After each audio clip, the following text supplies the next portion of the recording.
Thank you that you listen to my Sunday show on KFI. You can listen anytime on the iHeart Radio app. I do this live stream and I answer just a few relationship questions for a few minutes. Yeah, I think I ended up on somebody's For You page. And then I go over to my private Zoom room on my Patreon with my Patreon community. So if you want to join that Zoom room, it's every Wednesday night at 6:30 p.m. Pacific time. We have cameras on. It's a brain trust of supportive people, and we talk about our relationship life. It's not therapy. Nothing I do is therapy. It's all education and entertainment. But just to let you know, it's a wonderful supportive group online, and you just go to my patreon.com/Dr. Wendy Walsh. Okay, everyone else is coming on board. Let me open up the comments on my other social media. I've been chatting up there with Instagram. So hello, YouTube. Nice to see you. Nice to see you, Facebook, Twitter, LinkedIn. Hello. Drop me a comment and let me know where you're watching from. It's always wonderful. Okay, how do you heal from a narcissistic relationship? Let's go with that question first. You do it through going to a licensed therapist and understanding, this is not victim blaming, let's listen, understanding what piece of you needs to be healed that made you particularly vulnerable to this narcissist, because narcissists can sniff out people who have had trauma, people who have few boundaries.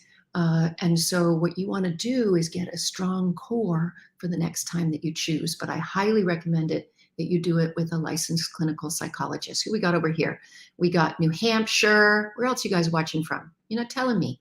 Just saying hello. Well, hello to you guys. Another question. It's your first time. Just found me. Great. Well, I'm usually on TikTok on Wednesdays, but I'm switching over to Instagram because you guys are great. And you all just came on board like crazy in the last 24 hours. So shoot me a relationship question, you guys. I'm happy to answer while I do this for a few minutes. Hello, another Aussie friend. Nice to see you. So either tell me how to heal and overcome an anxious attachment. Okay, so again, I did it through working with a good licensed therapist. But let me tell you what the research says. The research says there are 3 relationships that can help heal an anxious attachment style.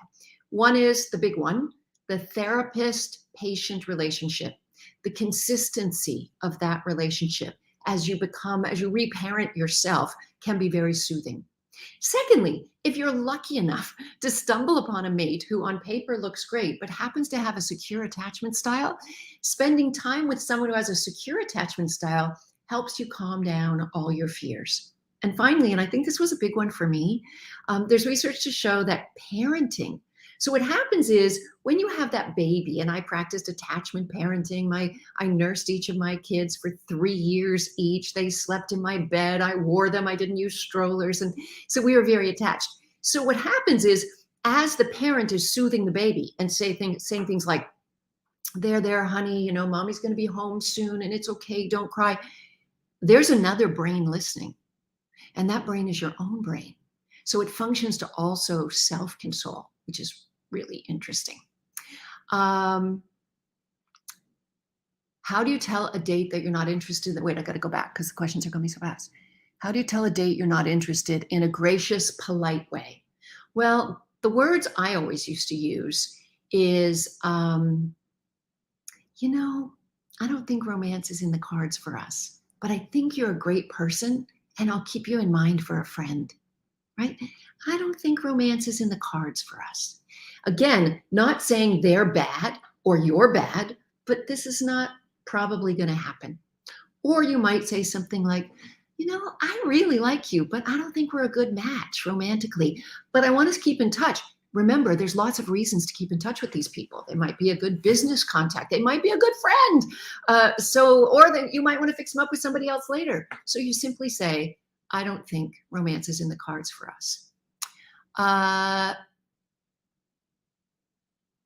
Okay, so this is a good question. I'm going to put it up on screen, Mr. Many Numbers and Million. How do you heal from an avoidant attachment style? So usually people who have an avoidant attachment style have developed that way of being as a protective measure.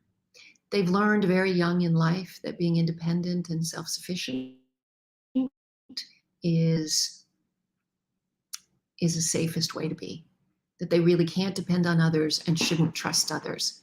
Unfortunately, people with an avoidant attachment style are very attractive to people with an anxious attachment style who are trying to draw them out. Please, please come out. And the people with the avoidant attachment style perceive the others to be needy.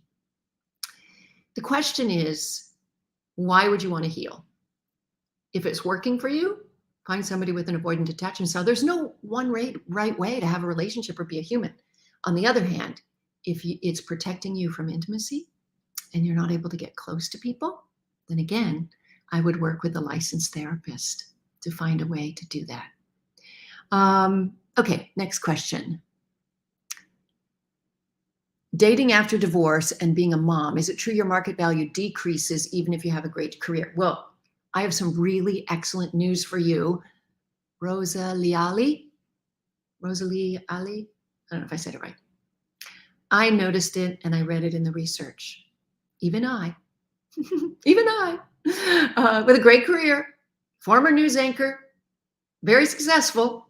When I had little kids around my ankles, I was watching these guys come at me that were much lower status that I would never have given the time of day to. And then all these other ones that were clearly on my status way back when ignored me.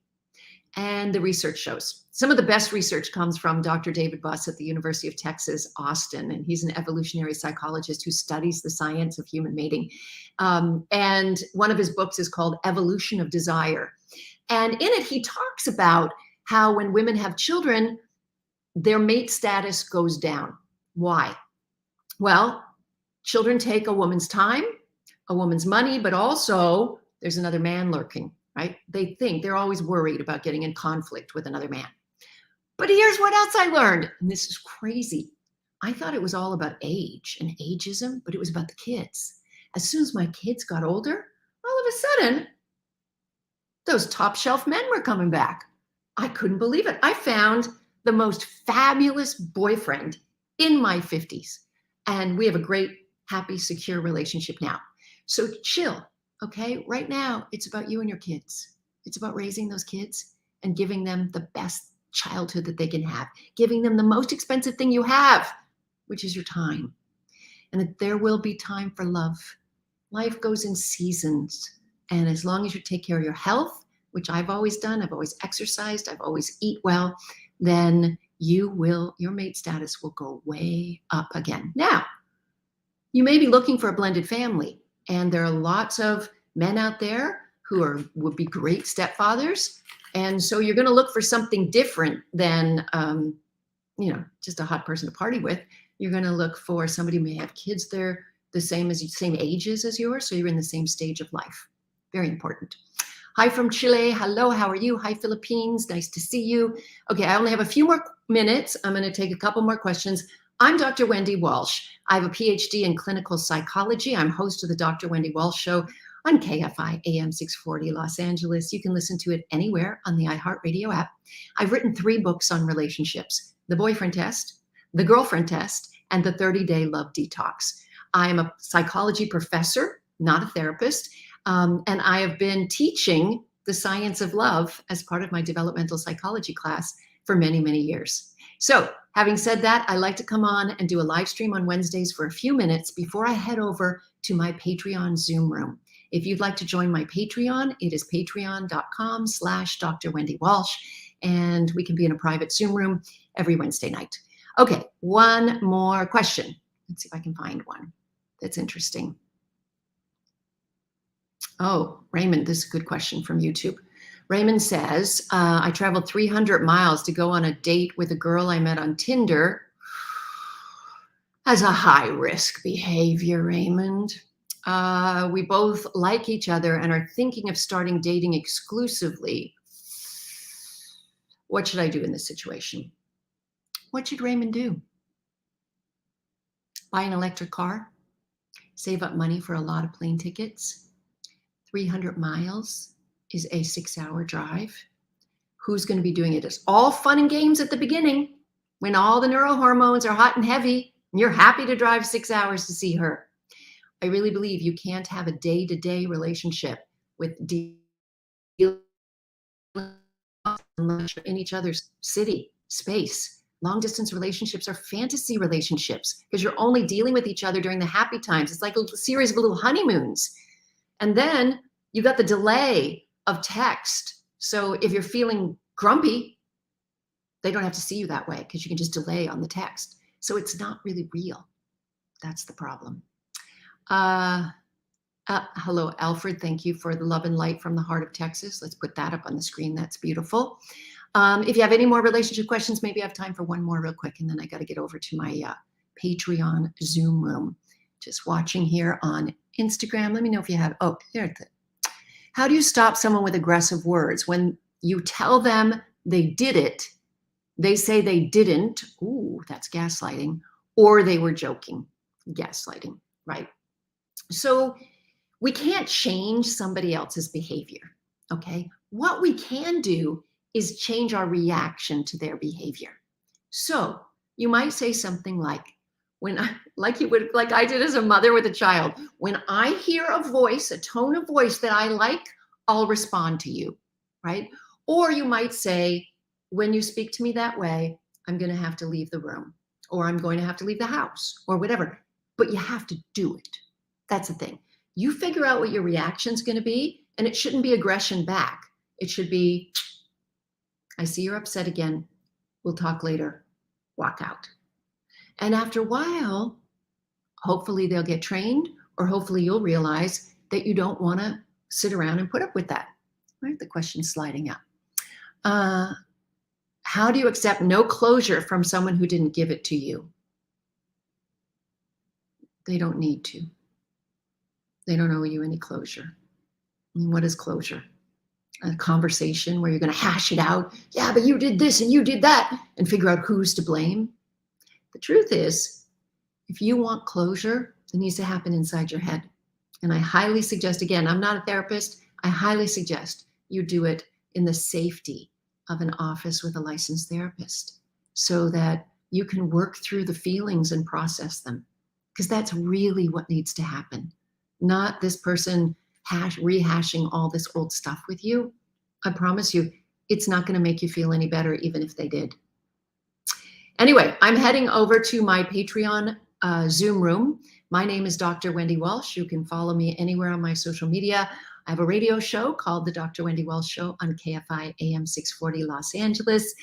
You can listen to it anytime, though, if you just download the iHeart Radio app. And I really encourage you to join my Patreon, patreon.com/Dr. Wendy Walsh, because it's so wonderful to see your faces and hear you talking in my private Zoom rooms. Anyway, I'm usually here Wednesday night. I love you all. Thanks for being here. Okay, end broadcast here first, and then go up to